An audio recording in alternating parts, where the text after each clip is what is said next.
Buenos días a todos, también a las personas que nos acompañan en línea.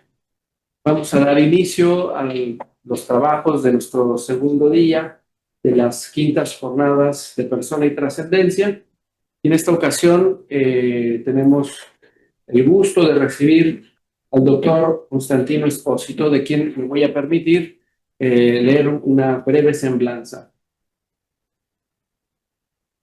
Constantino Espósito es profesor ordinario de Historia de la Filosofía y Historia de la Metafísica al Departamento de Investigación e Innovación Humanista de la Universidad Bari Aldo Moro y al Instituto de Estudios Filosóficos vinculado a la Universidad de Suiza, de la Suiza italiana, a Lugano.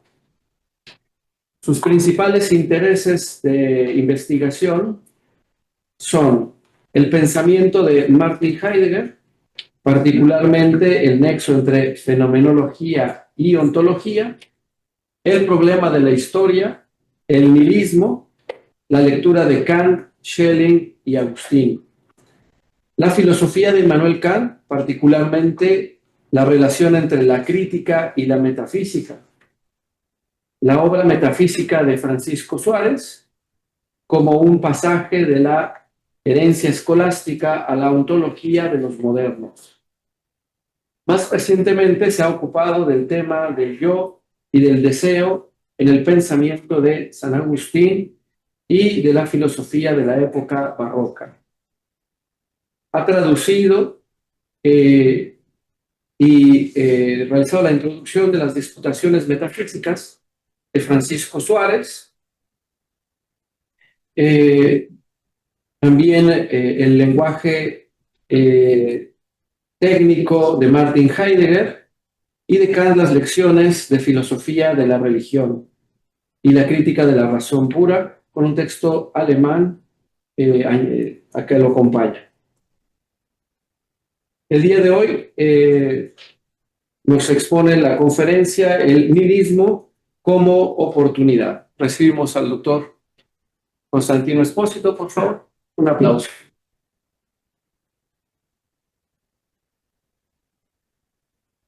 Bueno, agradezco mucho a Roberto Casales y a Christian Dwecker a la invitación y la posibilidad de trabajo común. Por grande que pueda parecer la distancia entre las dos épocas, sus respectivos contextos y sus protagonistas, considero, sin embargo, que puede ser útil para comprender lo que está en juego en el nihilismo contemporáneo, determinar sus semejanzas con un momento extraordinariamente intenso del arte barroco, y aquí en Puebla me pare de ver, ¿no? Y en particular, aquí llega de Italia, la pintura de Caravaggio.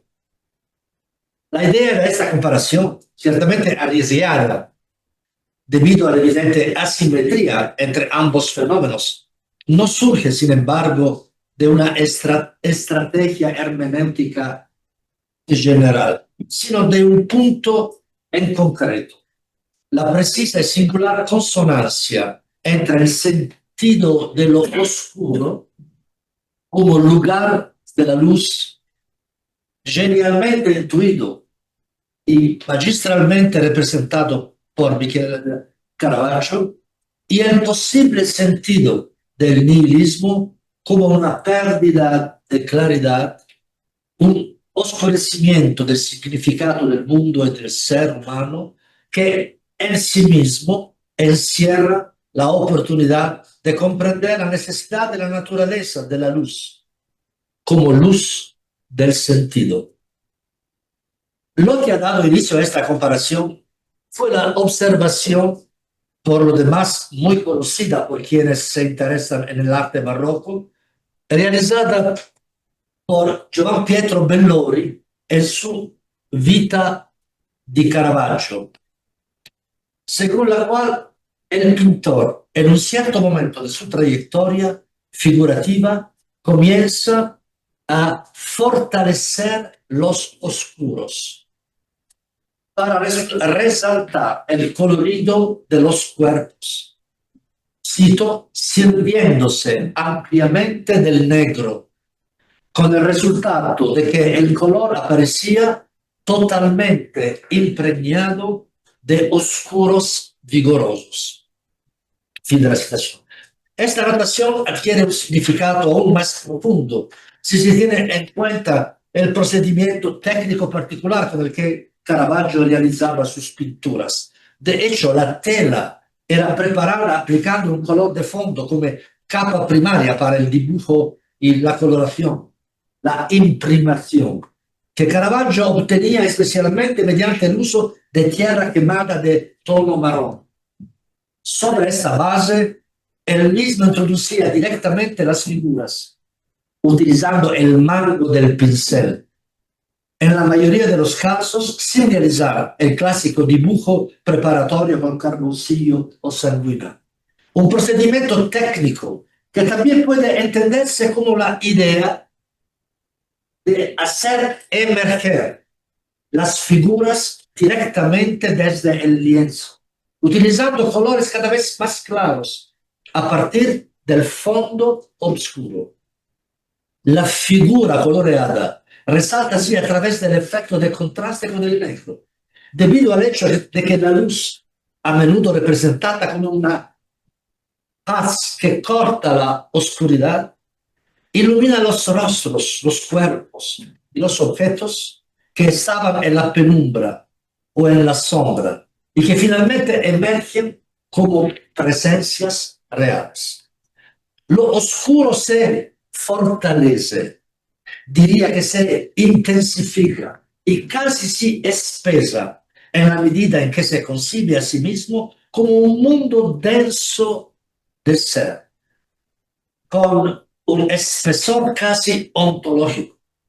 Pero es visto de este modo precisamente en el momento en que, desde su fondo, la figura se revela, la forma se libera e emerge a la luz, o mejor dicho, se hace presente en la luz.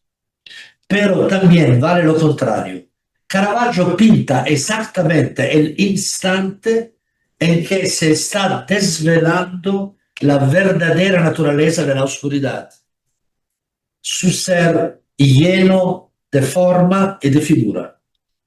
Bueno, leer el nihilismo de nuestro tiempo a partir de esta mirada barroca no es meramente una sugestión estética, sino que puede representar una clave decisiva para comprender cuál es la crisis constitutiva de la época contemporánea, de la nuestra época.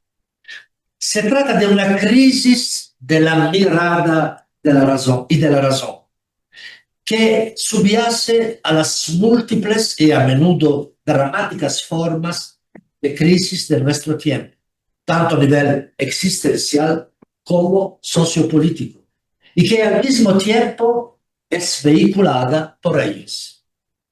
La cuestión, en efecto, como intentaré esclarecer brevemente, es si todavía somos capaces de ver la oscuridad, lo sombrío, en el momento en que se convierte en el lugar del sentido, no solo como carencia, sino como necesidad y espera de que emerja el significado del mundo. Bueno, los términos del problema. El nihilismo ha regresado. Por extraña que pueda parecer esta afirmación, y extraña precisamente porque el nihilismo no parece haberse ido nunca, sino que más bien se ha instalado de manera definitiva en el pensamiento y la cultura de nuestro tiempo, al menos en aquella parte que seguimos llamando Occidente. Bueno, la afirmación que el nihilismo ha regresado parte de algunos fenómenos evidentes ante nuestros ojos. que se han ido perfilando, sobre todo en el largo periodo de la pandemia COVID-19. ¿Qué puede significar entonces que el nihilismo, que parecía ser un asunto ya activado en nuestra historia, dado que el fenómeno al que se refiere se ha afirmado de manera definitiva y extendida, tanto en el campo de los nihilistas programáticos como de manera aún más paradójica en el de aquellos que lo combaten?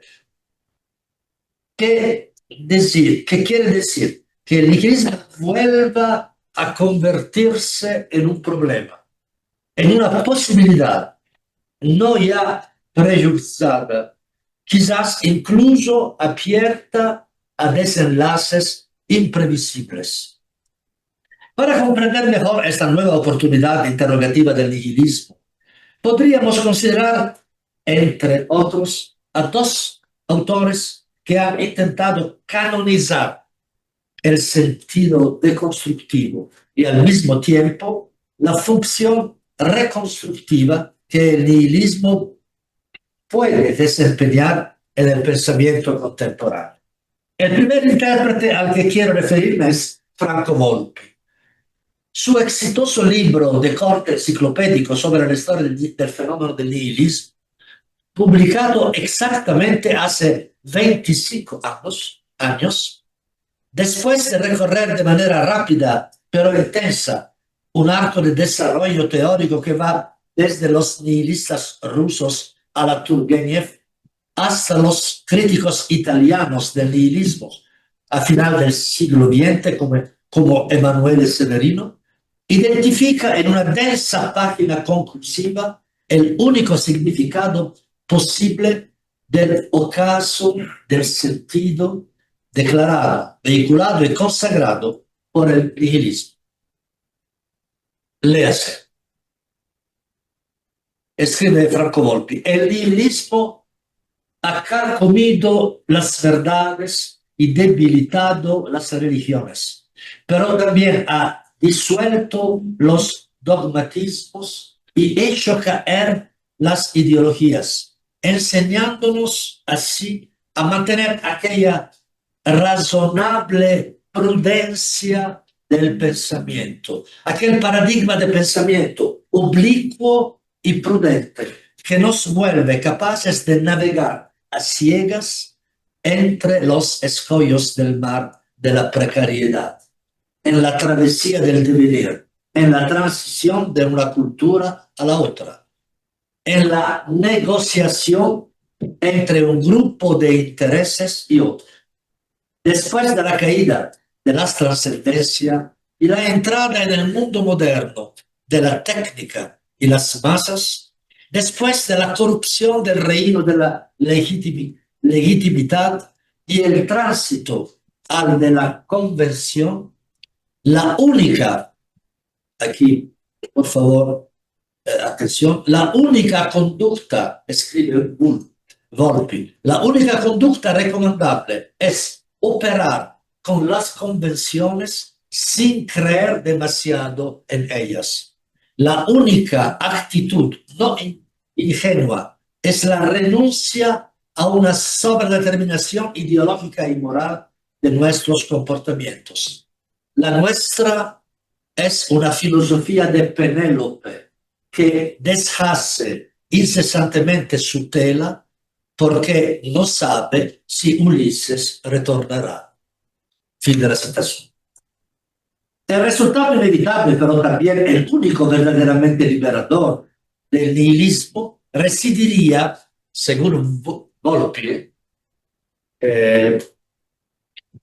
residiría en convertir una necesidad epocal, el hecho que nosotros, los modernos, estamos sin raíces, navegando a ciegas en los archipiélagos de la vida, el mundo y la historia, convertir una necesidad epocal en una virtud ética, renunciar a ser el centro del mundo y no ceder más a la tentación moderna de autojustificar esta pretensión ilegítima.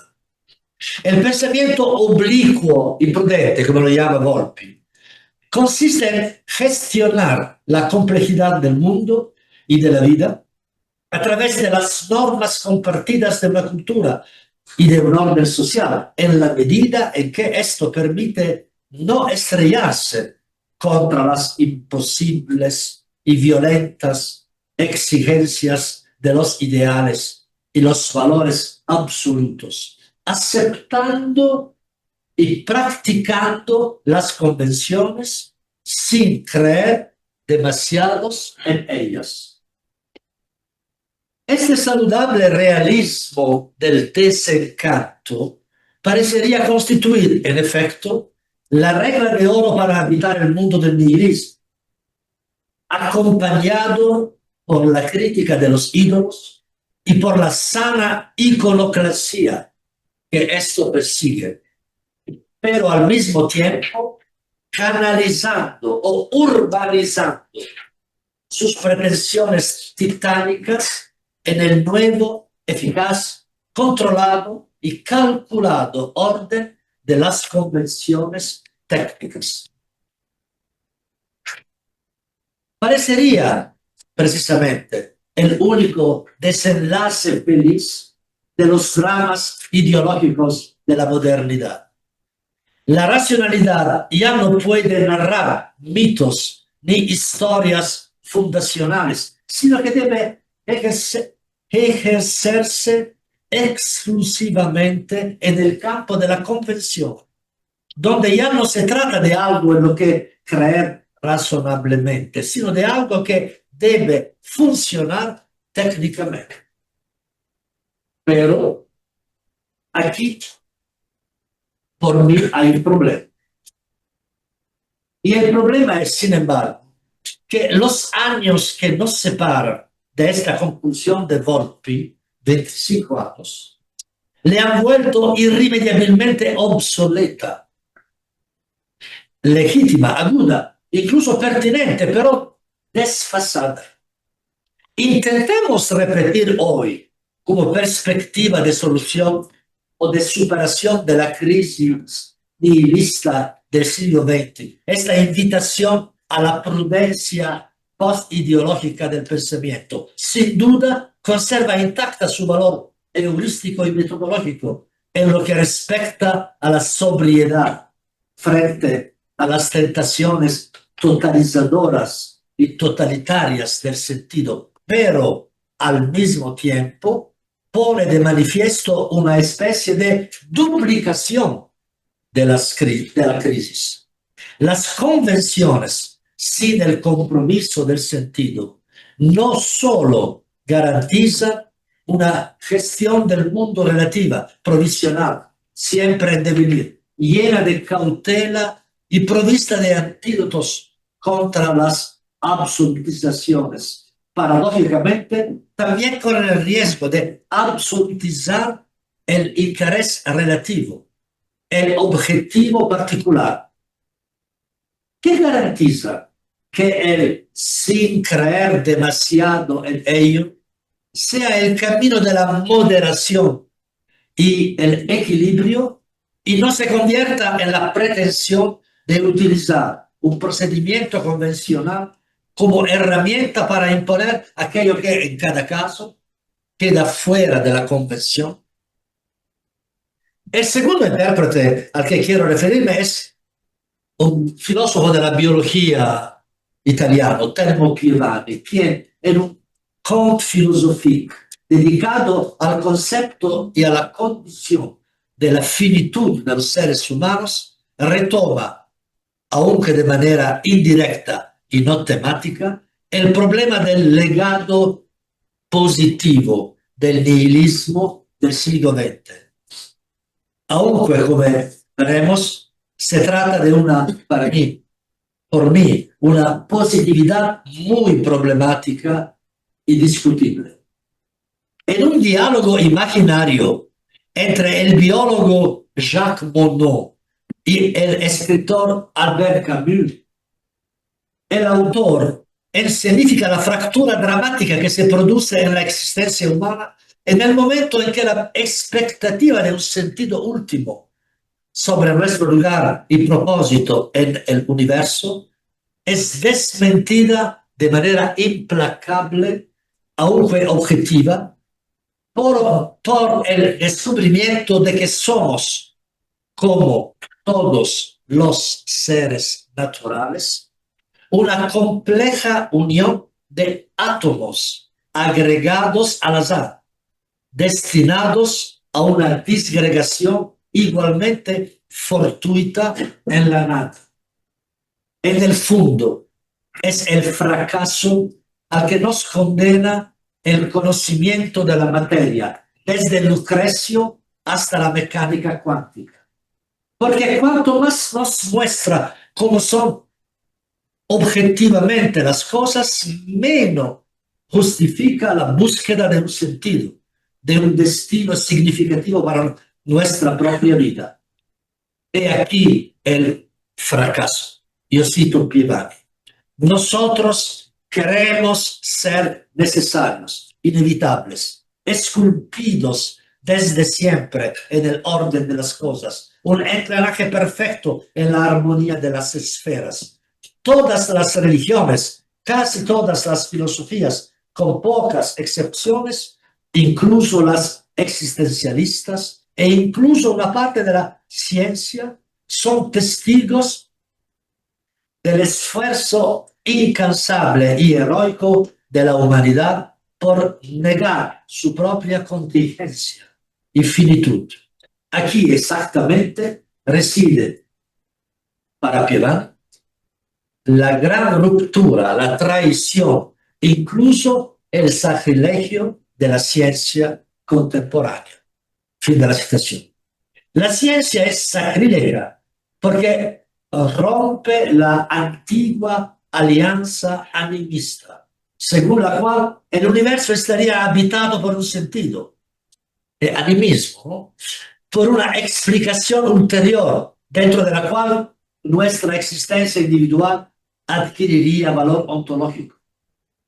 Por más que crezca la desilusión ante la ruptura de dicha alianza, afirma Pievani, por más que los seres humanos sientan, casi sin querer admitirlo, la escalofriante soledad del universo, sin embargo, o mejor dicho, precisamente por ello, no cesan en su inquieta y desgarradora búsqueda de un sentido, sea cual sea. Los seres humanos, de hecho, poseen esta inexplicable especificidad de ser una, cito, finitud consciente. Fin de la citación. Es decir, son capaces de pensar y desear un futuro como infinito, y el infinito como aquello que todavía y siempre no está. Todo depende entonces de cómo jugar esta búsqueda inquieta e inquietante. Trátase de interpretar el sentido para Pievani, y ya no como una mentira ilusoria, sino como la aceptación de nuestra propia naturaleza y de nuestro peculiar pertenecer a la naturaleza. Un sentido que è doloroso all'inizio perché è un destino di muerte, ¿no? Se vuelve luego liberador. El sentido de nuestra finitud. Cito Pievani, estamos aquí, pudimos no haber estado, hemos aparecido por azar. Eso es todo. Y eso es maravilloso. Ya no somos esclavos de una posición privilegiada en el cosmos. Ya no somos esclavos de un futuro radiante que deba traducirse en realidad. Ya no somos esclavos de una espera que vuelve vano el presente. Estamos, un poco l'amor fati de Nietzsche, ¿no? La aceptación es escepticista de la inmanencia absoluta, ¿no?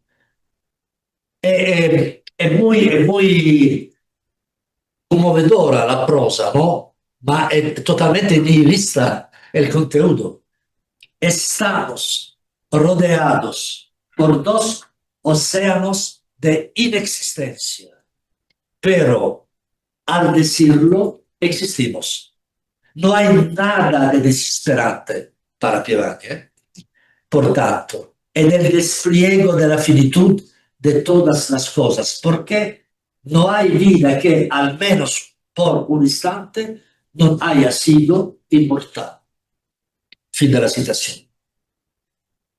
Este contragolpe ante el hecho completamente natural de nuestro ser nos liberaría, en última instancia, según nuestro autor, de la insoportable esclavitud de creernos especiales, de pensar que ocupamos una posición privilegiada en el universo, de imaginarnos ilusoriamente distintos y de esperar algo más allá del hecho de no poder ser otra cosa que lo que somos.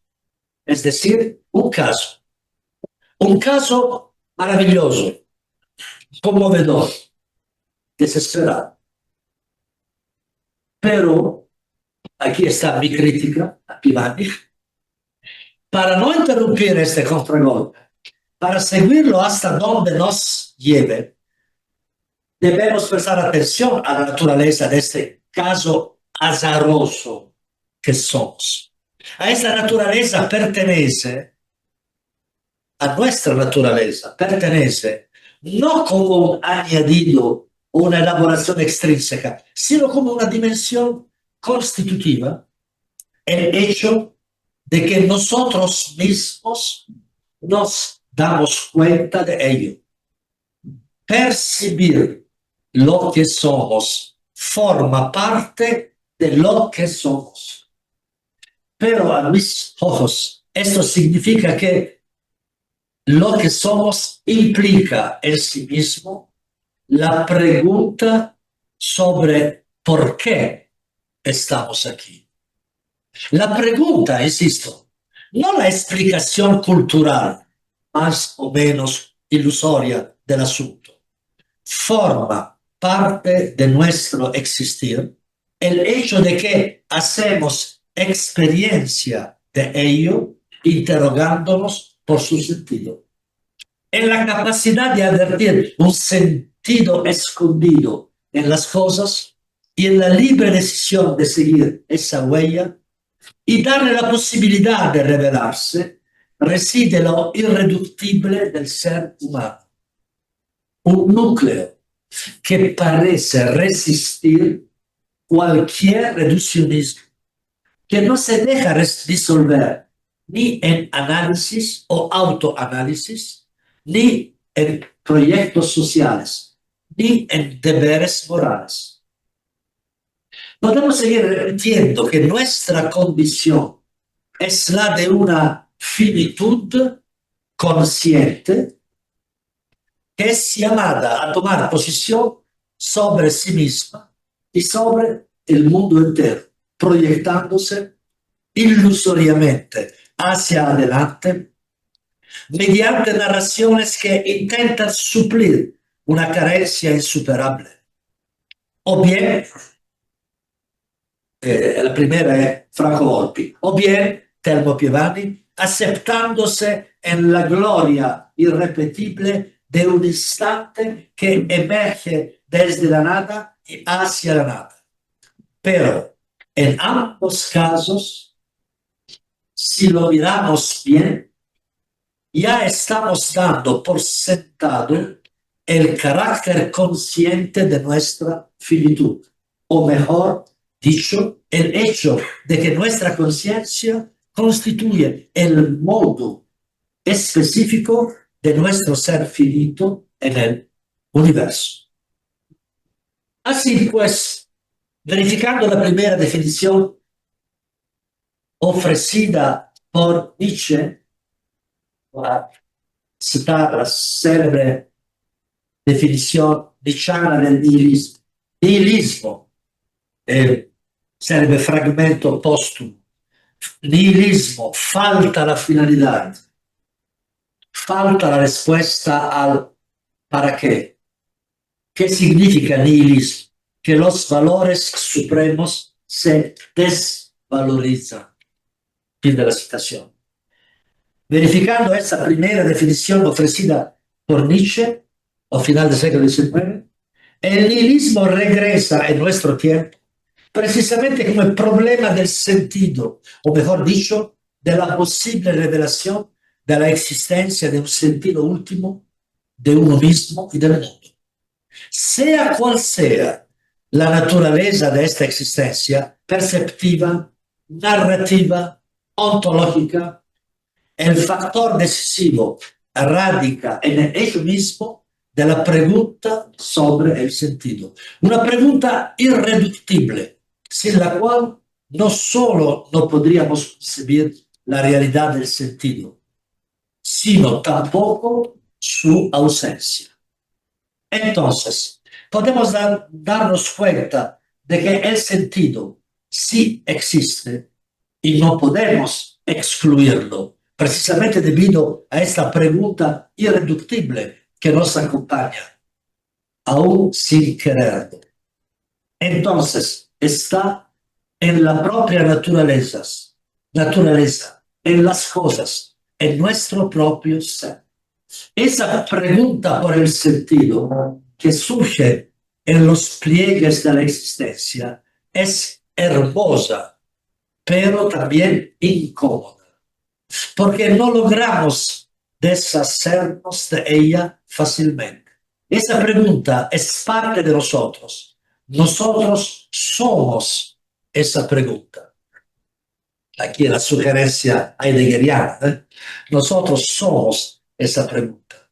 El dispositivo típico del nihilismo clásico, desde finales del siglo XIX hasta finales del siglo XX, consistió en resolver el problema del sentido simplemente negándolo, simplificando. El mecanismo era más o menos el siguiente.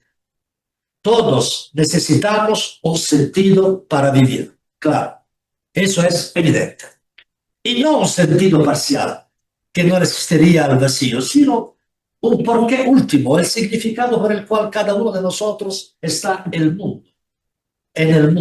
Pero este porqué no existe.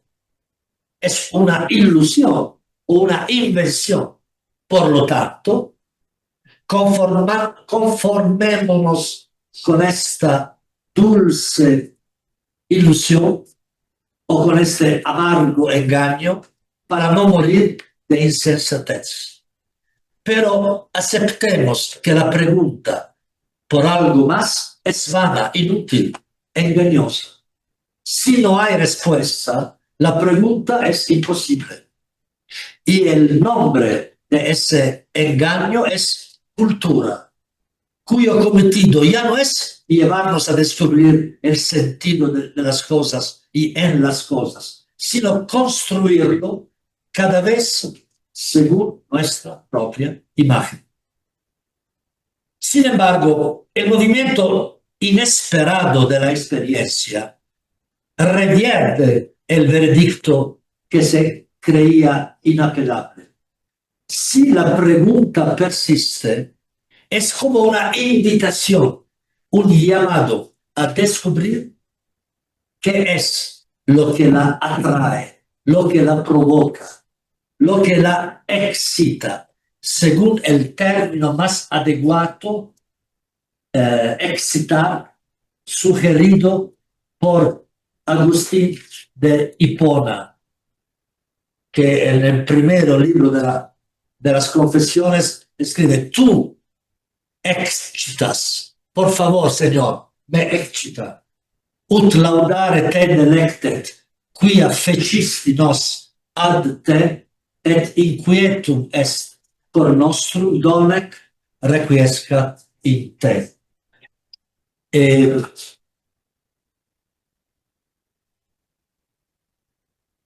El deseo de sentido es áspero, incómodo, y vuelve una y otra vez a inquietarnos. Muy lejos de ser un mero producto cultural elaborado para sobrellevar el duelo de nuestra finitud. Y nos inquieta porque nos remite a ese otro que hay en nosotros mismos, que somos nosotros mismos. Al decir yo ya soy otro respecto a mí.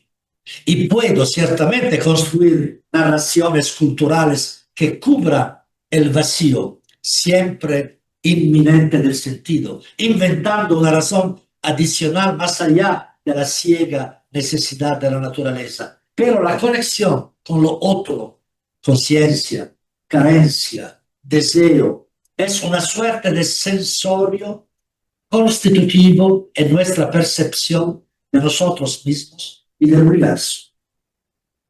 En esto que surge, me parece que es posible identificar el tono y el desafío del nihilismo en nuestro tiempo.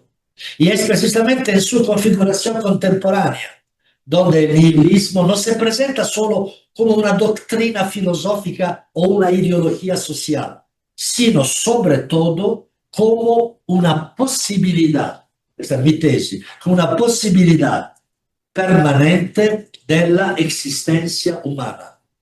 Esto se comprende aún mejor al recorrer su trayectoria histórica. Si lo seguimos desde su primera ola, que podemos hacer remontar al menos en su forma explícita a las últimas décadas del siglo XIX, hasta llegar a nuestro presente, en el que parece haber producido una suerte de inmunidad de rebaño.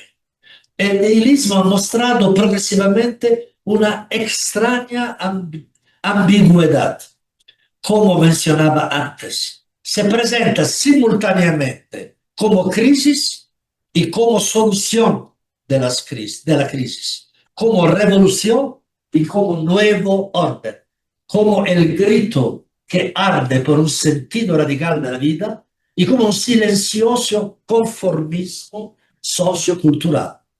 Al principio, el nihilismo se manifestó como la reivindicación extrema de la libertad del sujeto, y no concebida como una relación con el otro, sino más bien como su negación del otro. Se podría decir más radicalmente como la negación del propio ser que le ha sido dado, el cual se convierte en un peso insoportable para una voluntad que pretende alcanzar su máxima potencia. Basta pensar en las figuras de los grandes nihilistas rusos, cuyo emblema seguirá siendo para siempre los personajes literarios, pero absolutamente reales, de las novelas de Turgenev y Dostoyevsky, como ese Evgeny Bazarov, o ese Iván Karamazov, o ese Alexei Kirillov, consumidos literalmente por la febril revuelta en un solo y mismo acto contra las convenciones sociales y la autoridad política, contra la tradición religiosa de los padres y finalmente contra su propia filiación con un padre. Pero ya poco después, el hombre loco del que habla Nietzsche en La Gaia Ciencia, el que anuncia en un desconcierto cósmico que Dios ha muerto y nosotros lo hemos matado, cederá directamente su lugar a la violencia iconoclasta del superhombre, para finalmente transformarse en la sabiduría divina de Zaratustra. Allí donde la terrible angustia por el ocaso del padre muerto precisamente a manos de los valores de una moral cristiano-burguesa completamente desvinculada de la vida, la terrible angustia se sublima en la enigmática sonrisa del sabio que ama el destino, amor fati. Pero en este caso, amar el destino significa asentir con toda la voluntad a la necesidad eterna de la naturaleza, como ya había enseñado el divino Spinoza. La realidad es necesaria precisamente porque carece de sentido. Si no ha sentido, todo es necesario. Una inmanencia absoluta que gira en torno a sí misma, sin un origen y sin un fin.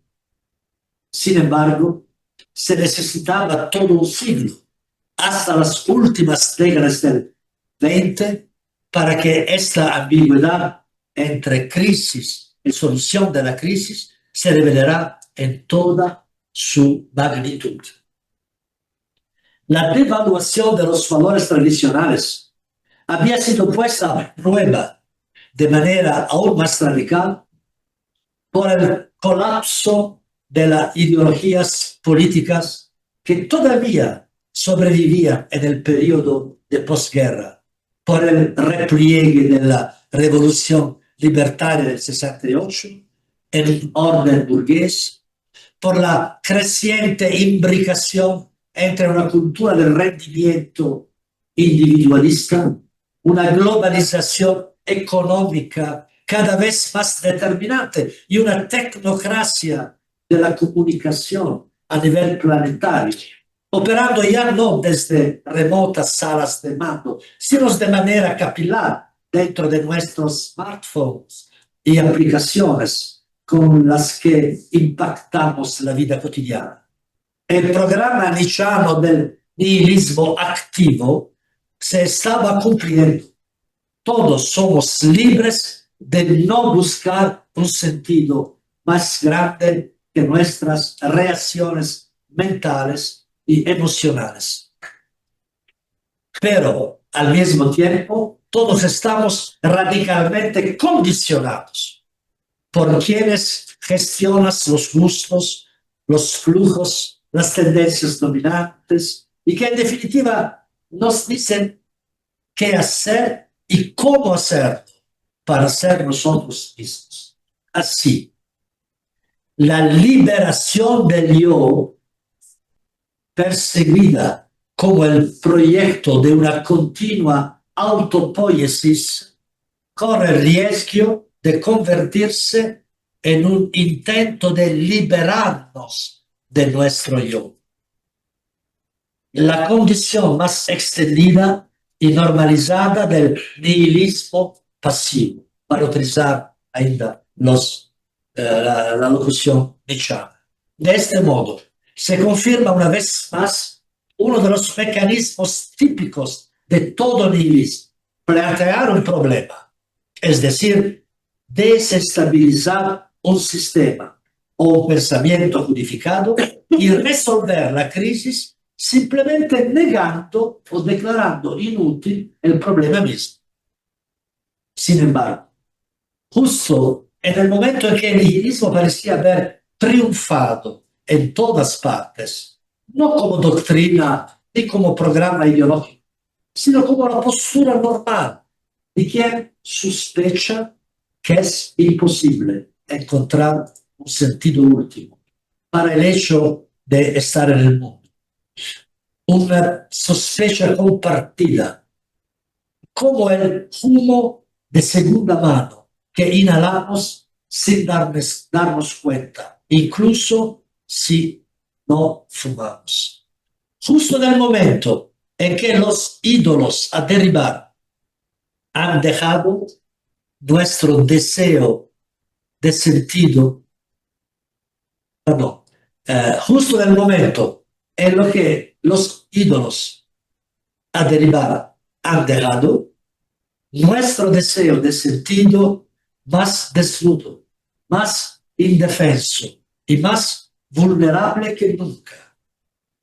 Se presenta una nueva oportunidad para reconocer esa necesidad, para rehabilitar ese deseo, y no bloqueado de antemano, como si fuera una ilusión o una mentira.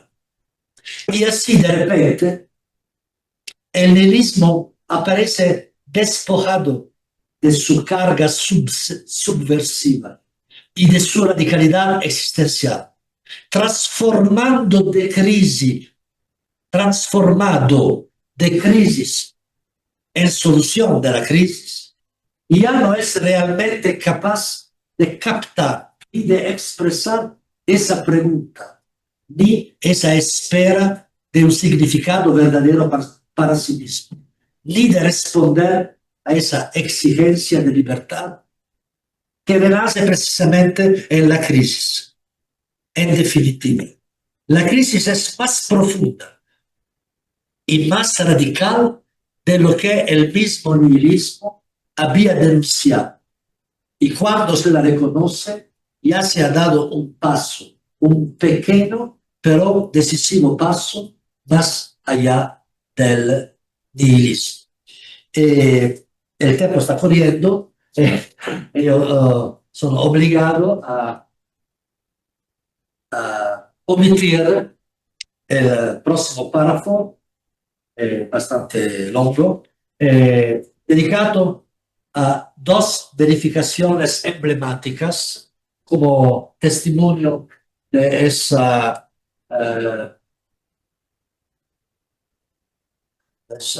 mirada, come si può dire, cambiamento, vuelta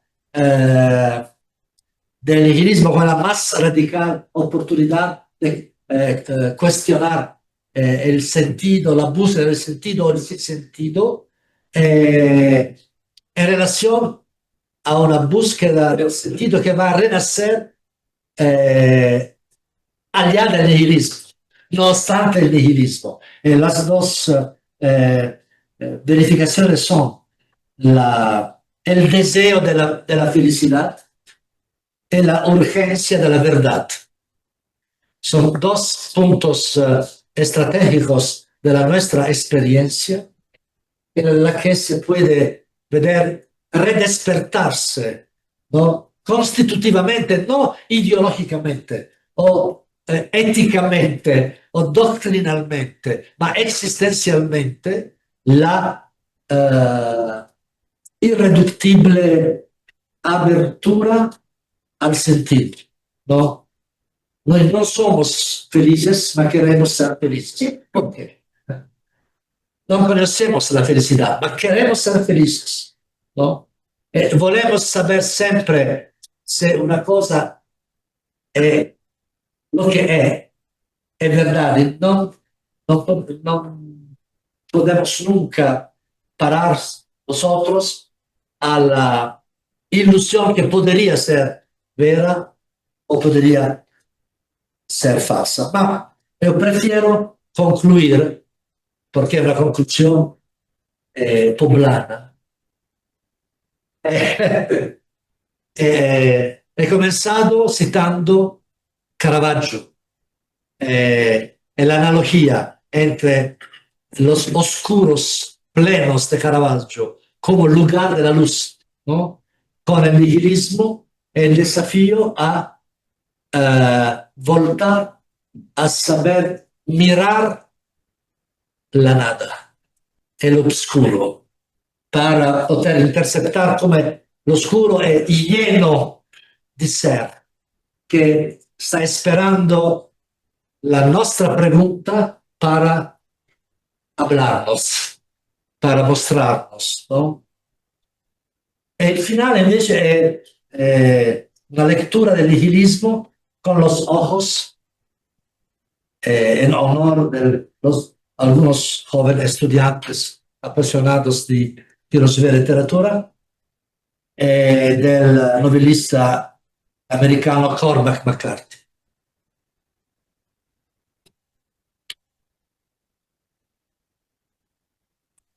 Propongo un pasaggio di gran rilevanza del novelista Cormac McCarthy en la novela The Crossing,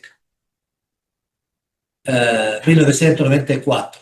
En esta obra, la segunda de la llamada trilogía de la frontera, junto a All the Pretty Horses y Cities of the Plain, McCarthy describe el camino geográfico casi una errancia a uno y otro lado de la frontera entre Estados Unidos y México, pero también un camino existencial y diría metafísico, emprendido por Billy Parham, un joven de 17 años que en vísperas de la Segunda Guerra Mundial sigue la huella de su propio destino en su relación casi simbiótica con una loba preñada y herida, a la que desea salvar a toda costa, mientras su padre se provee de cepos para eliminar a los lobos que amenazan al ganado. Esa loba es para Billy el signo y el llamado de una naturaleza aún habitada por el misterio del ser y del vivir, que lo inquieta y lo impulsa a moverse. Querer salvarla significa para él vislumbrar o escuchar en el silencio de la pradera el llamado a un sentido desconocido, pero inminente, apremiante del vivir. Por eso, la naturaleza del ser humano se concibe aquí como un camino errante, como una historia que intenta entretejer los hilos del mundo y las conexiones del destino. Situación maravillosa para mí. ¿Por qué las junturas nos son ocultadas? No, he leído mal. De nuevo. ¿Por qué las junturas no son ocultadas? ¿Comprendes? La ebanistería del mundo, la forma en que está hecho. No tenemos modo de saber qué podría quitarse, omitir. No tenemos modo de decir qué cosa quedaría en pie y qué otra caería. Y esas junturas que no son ocultadas están, como no, en el cuento mismo. Y el cuento no tiene una morada donde existir, salvo en el hecho mismo de la narración.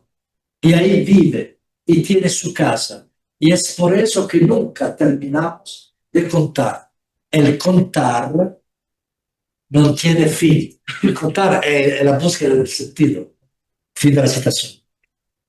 El mundo está tejido de destino.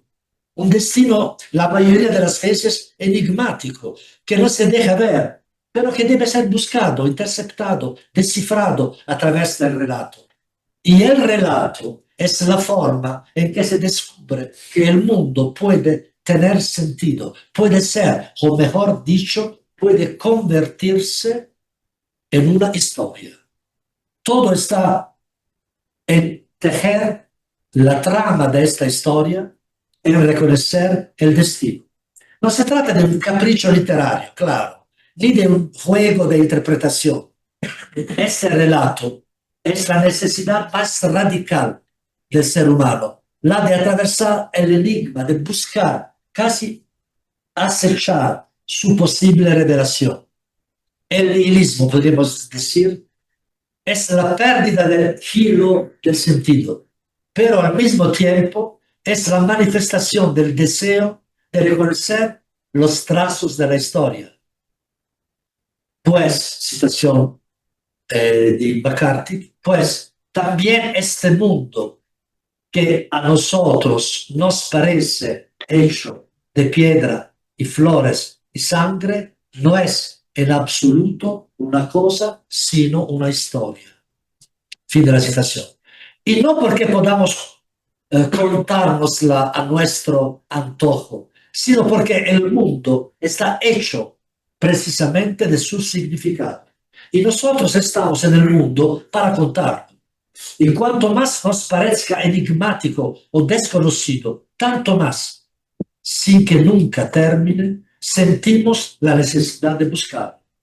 Ni siquiera es una opción, es una necesidad. Es nuestra propia naturaleza como seres tejidos, hechos de misterio. Esta condición va a concluir, de continuo cruce de la frontera que divide el mundo y que al mismo tiempo atraviesa nuestro yo, emerge en las palabras que un anciano, cuya lengua materna es el español, dirige al muchacho, quien va a caballo, más allá del confín, y cuyo errar es entendido por el anciano como un estado de orfandad, no tener ya un origen, carecer de un padre. Cito la última citación de McCarthy. Le dijo al chico que aunque fuera huérfano, debía dejar de vagar y buscarse un lugar en el mundo. Dijo que el mundo solo podía ser conocido tal como existía en los corazones de los hombres.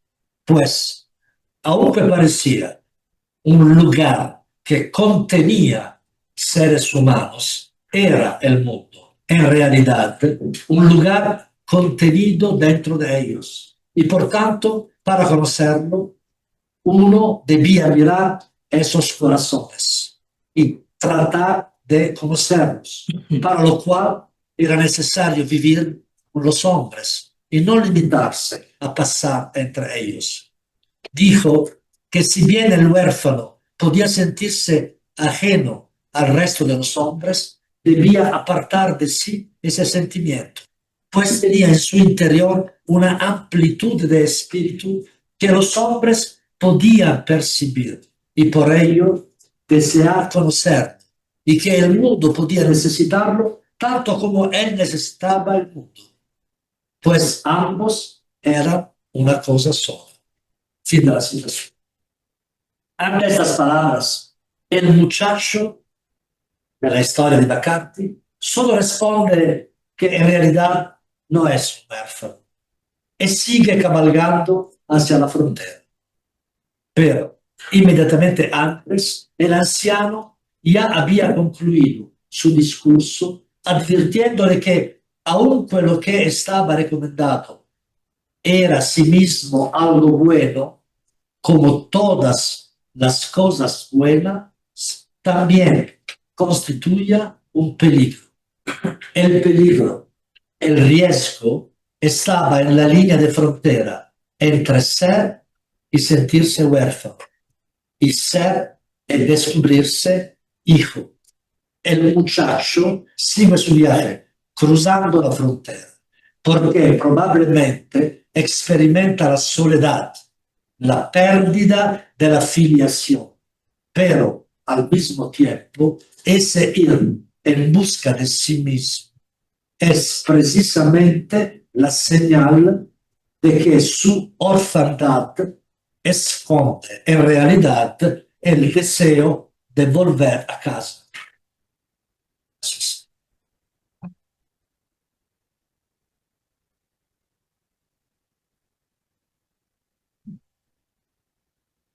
Les agradecemos muchísimo, Constantino, esta ponencia. Has pintado un cuadro, Caravaggio, muy interesante, permitiéndonos atender a esos oscuros, y creo que este final nos deja con muchas preguntas que creo que son importantes. Doctor Roberto ya está cuidadísimo. Constantino, muchísimas gracias. Hace mucho sentido platicar. Creo que quería decir. Y a mí me quedan como dos preguntas. La primera es si tú nos pudieras como dar, cuando hablamos del sentido, estamos poniendo, con valga la redundancia, algún sentido del sentido. Si tú nos pudieras como dar alguna luz en esta línea, ¿cuál sería en tu lectura el sentido del sentido o los sentidos del sentido? Corondán habla de 5 sentidos del sentido, por ejemplo. Y la segunda es si pienso en cierto texto de Frank, donde habla de sentido último y habla de la presencia del Dios ignorado. Dice, bueno, cuando uno, al final de cuentas, le pisa a fondo la pregunta por el sentido, necesariamente te remite a algo trascendente, llámese a Dios como infinito. Yo quisiera preguntarte si en tu lectura, esto que nos acabas de compartir, va en la misma línea, si no va en la misma línea. Muchísimas gracias.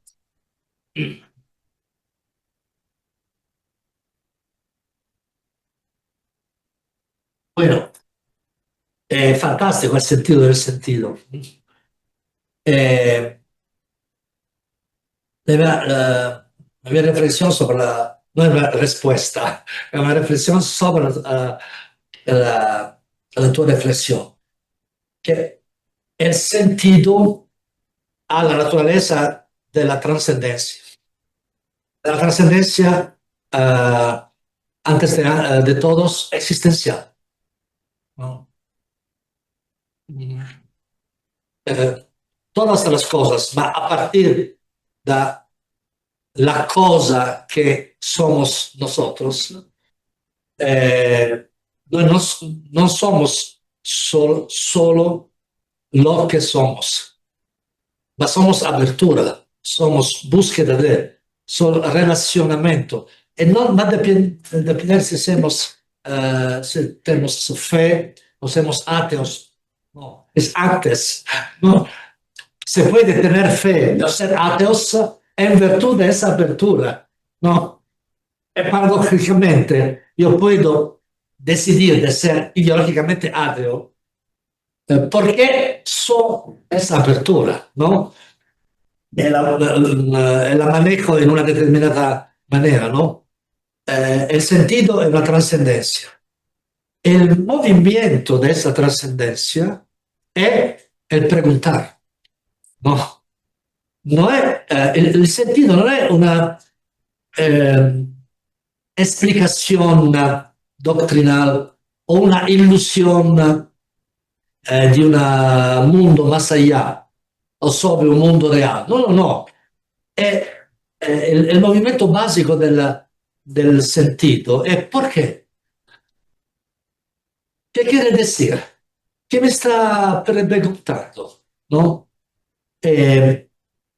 Claro, nos experimentamos esto en algunos momentos de manera particular.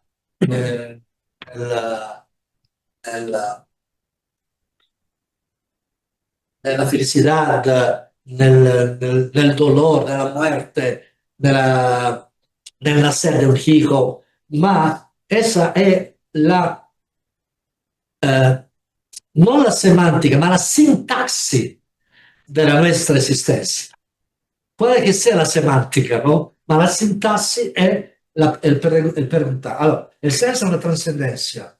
Il movimento della trascendenza è la pregunta, ma la pregunta non va a nacer da la nada, ma dalla realtà. Perché la realtà è il signo del senso. E il sentido puedo errar, ma non se manifiesta mai en sí mismo in absoluto.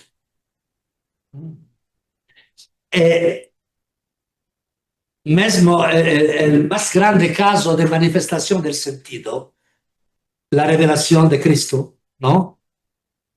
Ma el sentido se manifestó nel signo de una carne humana, ¿no? Por eso el sentido del sentido, el Dios ignorado de Frankl, es la posibilidad de reconocer el porqué último en un signo real.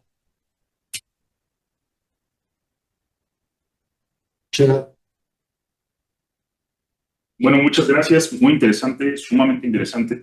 De hecho, ¿Tu nombre? Juan José Sánchez. Juan José. Juan José, gracias. doctor. Me recuerda, de hecho, su exposición a una conversación que tuvieron Richard Rorty y Batin en torno a la religión. Y justo como justamente el nihilismo es precisamente el indefectible resultado de todo el proceso de auge del cristianismo y caída del cristianismo, ¿no? O de la cristiandad. Entonces, mi pregunta me parece muy interesante. Mi pregunta, creo que son dos preguntas. La primera es, ¿qué tanto? Es decir, pareciera que esta apertura al sentido post-nihilista arranca de una premisa nihilista, y ese nihilismo a su vez tiene la premisa del ateísmo.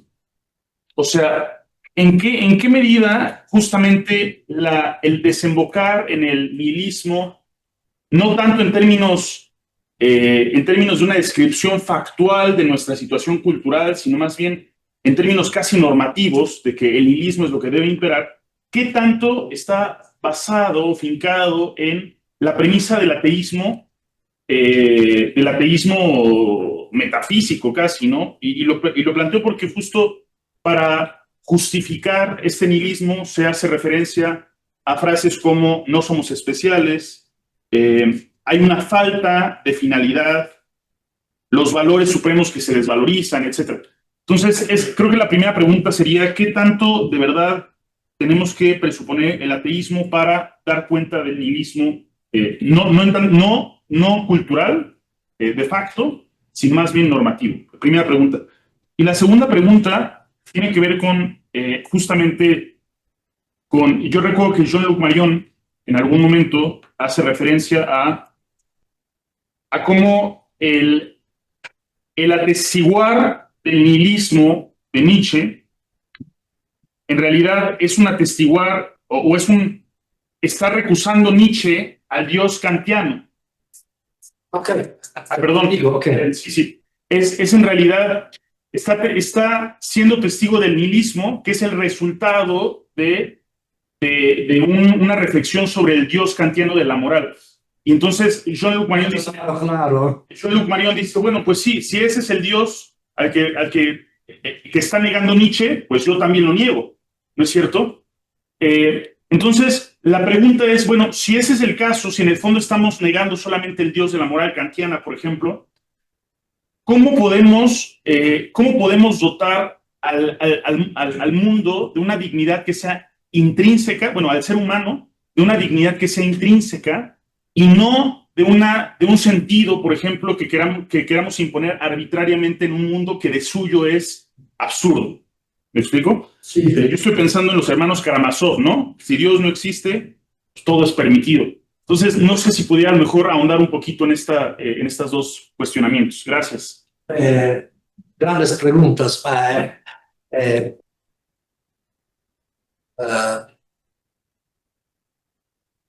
Muy rápidamente.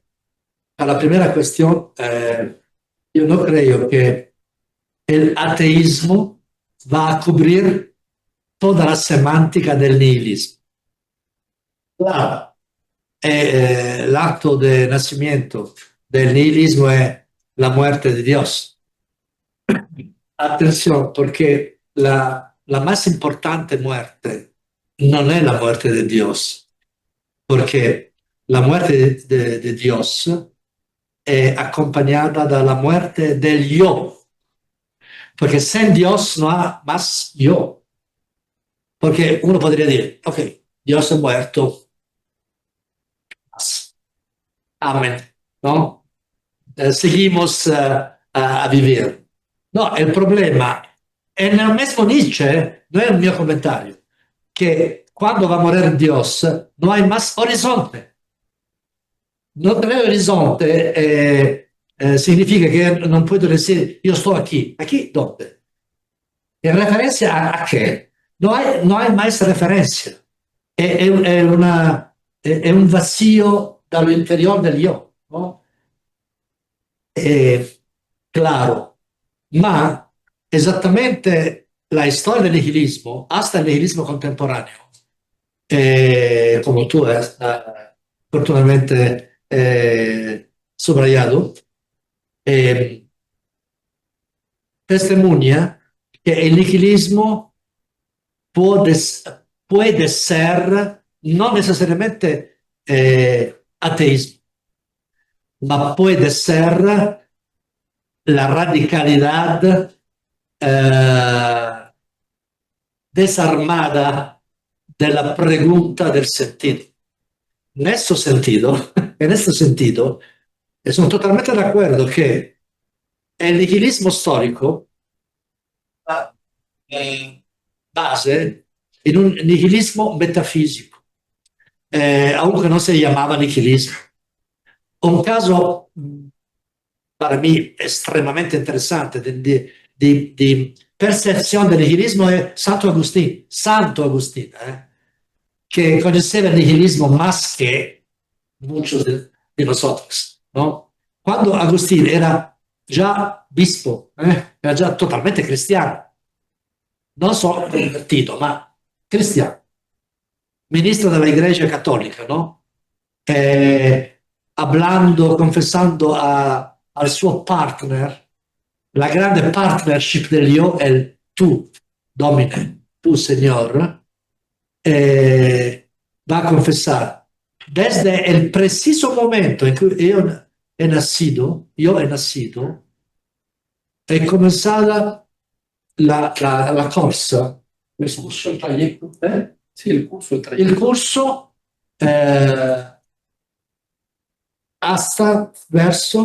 hacia la nada, ¿no?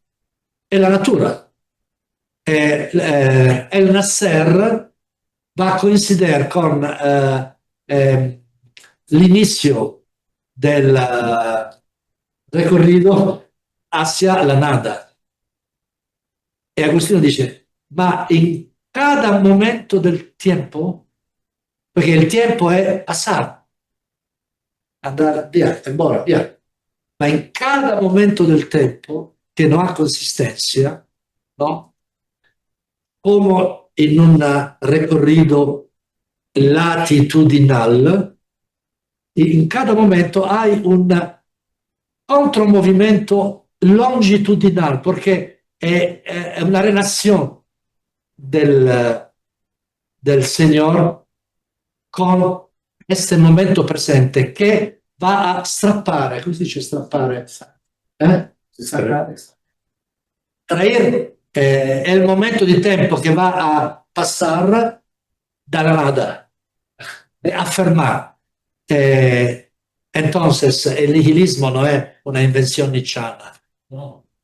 Nietzsche va a canonizzare in un senso drammatico il nihilismo come ateismo, perdita del sentido, ma el ser humano como ser histórico nunca es lo que es, ma è ciò che acontece. E acontece in quanto è destacato dalla nada.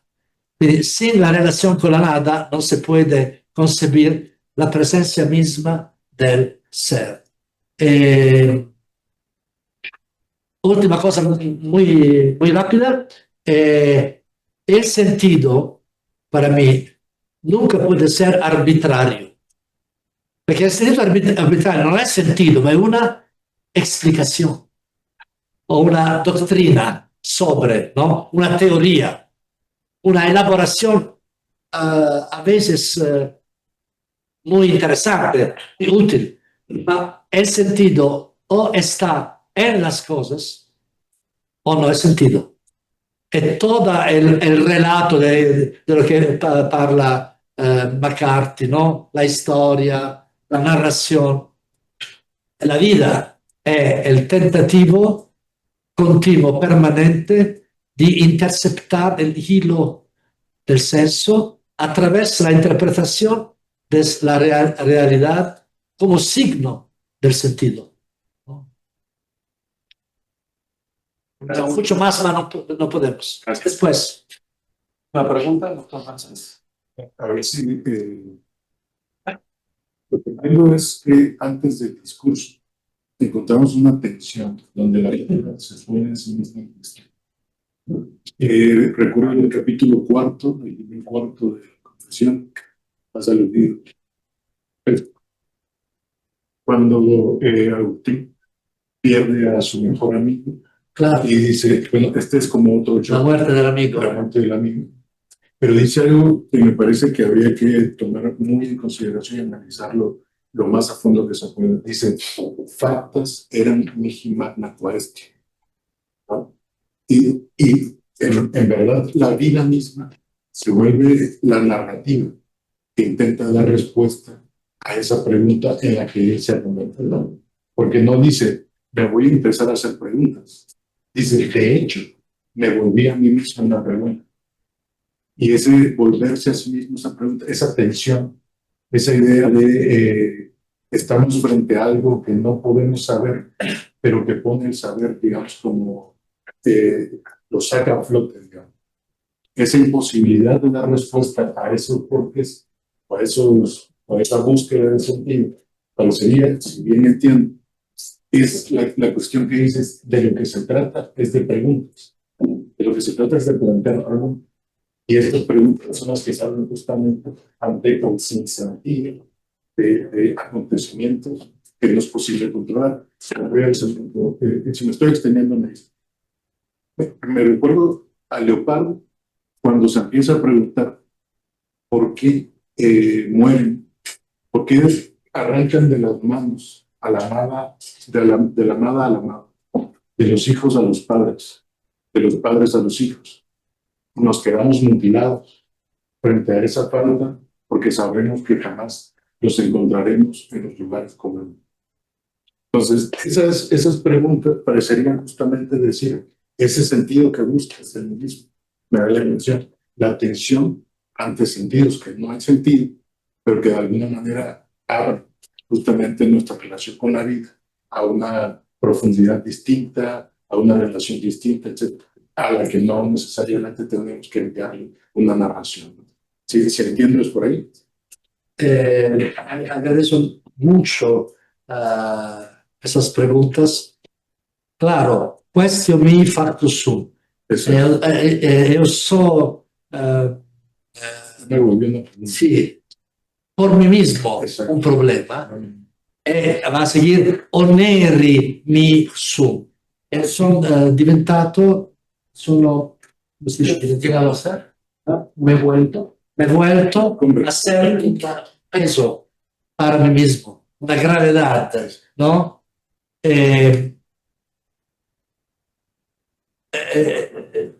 Yo he estudiado mucho ese pasaje testuale di Agostino come fuente esattamente di Sein und Sein di Heidegger. Esattamente sì, esa intuición question mi factus sum non puede existir sin el tiempo, ¿no? E non parece una exageración, no. Literalmente no puede ser. Claro, Heidegger después quiere mudar el sentido cristiano, el origen cristiano de esa descubierta agostiniana en el lenguaje de la física de Aristóteles y de la kinesis como movimiento endógeno e autógeno. Más.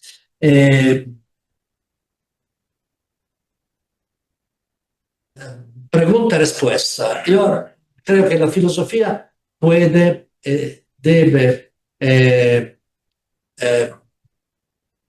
iluminar la estructura ontológicamente determinante del ser humano, persona y trascendencia. Significa para mí eso, que la estructura ontológica del ser humano es la de ser un ser que pregunta, ¿no?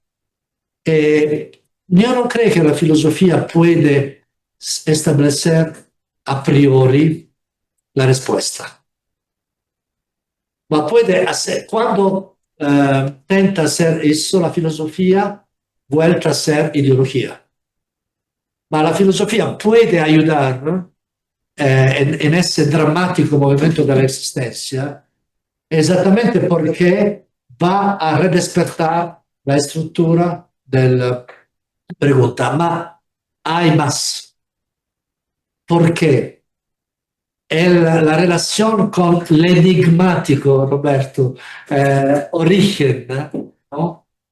Noi non debemos pensar el rapporto con l'altro non semplicemente come un rapporto finale. Io pregunto, non so, è enigmatico e puff, descubro l'altro. E quindi l'altro è una risposta alla mia pregunta, ma è esattamente l'inverso. L'altro sta all'origine della pregunta. El neo preguntar esattamente è il signo, la huella della mia relazione, con el desconocido otro.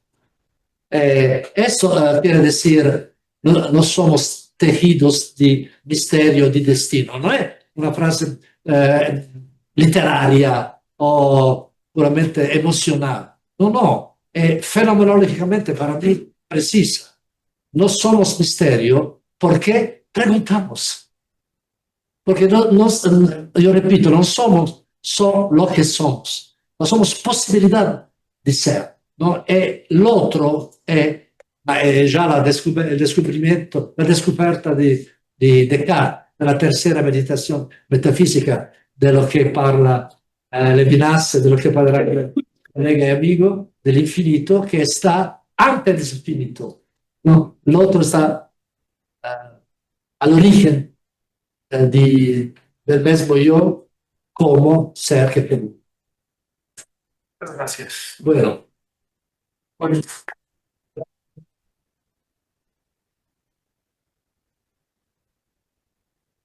Realmente no nos queda sino agradecerle por esta magnífica ponencia, un regalo, un reconocimiento, luego a nombre de Voglio la comprare un'altra valigia.